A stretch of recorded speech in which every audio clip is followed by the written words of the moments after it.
Hello everyone, I am here with another video. In this video, we will discuss about the third part of lecturer zoology paper, which was held in 2019.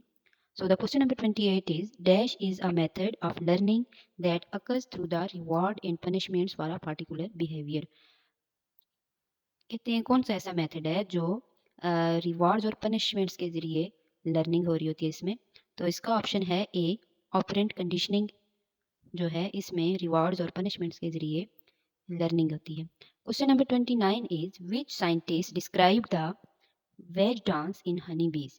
तो हनी बीज में veg dance जो थी वो describe की थी Karl von Frisch ने। Option number B is correct. Question number 30 is imprinting in chickens was first described by. Option number D is correct. Imprinting जो थी वो डॉगलस स्पेल्डिंग ने सबसे पहले डिस्क्राइब की थी। Question number 31 is in humans which one is not a vestigial organ. तो इसमें आपका ऑप्शन है option number D, eyelashes is not a vestigial organ. Question number 32 is same structure in different animals but different function with different function is the example of dash. Option number B is correct, homology. Same structure, different function. Question number 33 is protista as a kingdom is best example of. Option number B is correct, पोलीफाइली। Protista जो kingdom है इसका ये consider किया जाता है कि इसके जो एंसेस्टर्स हैं वो एक एंसेस्टर नहीं है, तो पोलीफाइली की एग्जांपल है। Question number 34 is which group of animals is more advanced. Mammals जो हैं वो मोर एडवांस हैं। Option number B is correct. Question number 35 is gradual changes in genotype and phenotype due to environment is called evolution.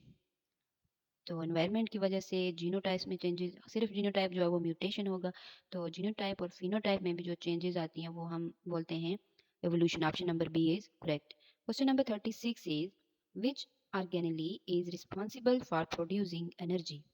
Energy के लिए जो powerhouse है हमारा वो है mitochondria. Option number B is correct. Question number 37 is the cytosol consist of the following except nucleus. Cytosol जो है वो न्यूक्लियस के बगैर होता है।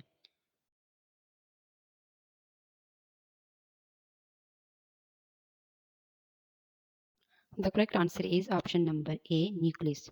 साइटोसोल में न्यूक्लियस नहीं होता। ठीक है, साइटोसोल जो है वो प्लाज्मा मेम्ब्रेन और न्यूक्लियस के दरमियान वाली जो लिक्विड जगह होती है, लिक्विड पोर्शन होता है, उसको बोलते हैं, उसमें न्यूक्लियस इंक्लूड नहीं होता।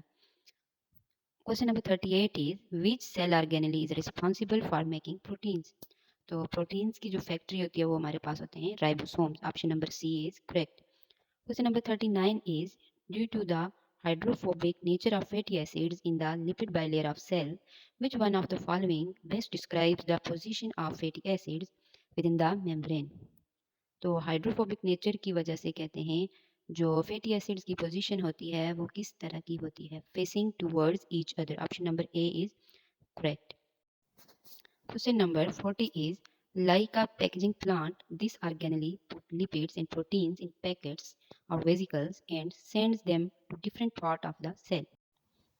Option number B is correct. Golgi apparatus ऐसे ऑर्गेनेलीज होते हैं जो लिपिड्स और प्रोटीन्स को पैकेट्स की फॉर्म में सेल के डिफरेंट पार्ट्स तक पहुंचाते हैं। Question number 41 is a fragment of DNA composed of sequences originating from at least two different sources. Two different sources से जो डीएनए के फ्रेगमेंट्स मिलके एक फ्रेगमेंट बनता है उसको हम बोलते हैं recombinant DNA. Question number 42 is which of the following enzymes add a methyl group to one of the nucleotide found in a restriction endonucleases recognition site altering its chemical composition।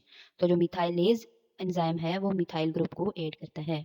Question number 43 is a technique used for a separation of charged molecules on the basis of size by sorting through a gel network is called। So option number B is correct. Electrophoresis एक ऐसी technique है जिसमें हम size, length वगैरह की base पर particles को अलग करते हैं। Question number 44 is fragment ends of DNA molecules that are fully base paired resulting from cleavage by a restriction enzymes. Option number B is correct, blunt ends. Question number 45 is which of the following enzymes is used to join together DNA blunt or sticky ends। DNA ligase इसका correct answer है कि blunt ends को join करने के लिए DNA ligase enzymes हम use करते हैं। So option number C is correct. Question number 46 is viral diseases can be acute or chronic. तो ऑप्शन नंबर जो बी है वही बेस्ट यहाँ पे डिस्क्राइब कर रहा है। Question number 47 is prions contain proteins but not DNA. Prions जो होते हैं वो प्रोटीन्स पे मुश्तमिल होते हैं, उनमें डीएनए या आरएनए नहीं होता। So option number B is correct. Question number 48 is the transcriptome represents. So transcriptome जो हम बोलते हैं वो टोटल आरएनए ट्रांसक्रिप्ट्स होते हैं जो इनकोड करते हैं कोई भी जीनोम। सो इसका ऑप्शन नंबर ए करेक्ट है। होस्ट जीन एक्सप्रेशन, ये होस्ट जीन एक्सप्रेशन को रिप्रेजेंट करता है। Question number 49 is meningoencephalitis is caused by Naegleria fowleri. Option number C is correct. Question number 50 is protozoa inhabiting predominantly the blood include. तो जो blood को inhabit करता है वो प्रोटोजोआ है trypanosoma brucei. So option number D is correct.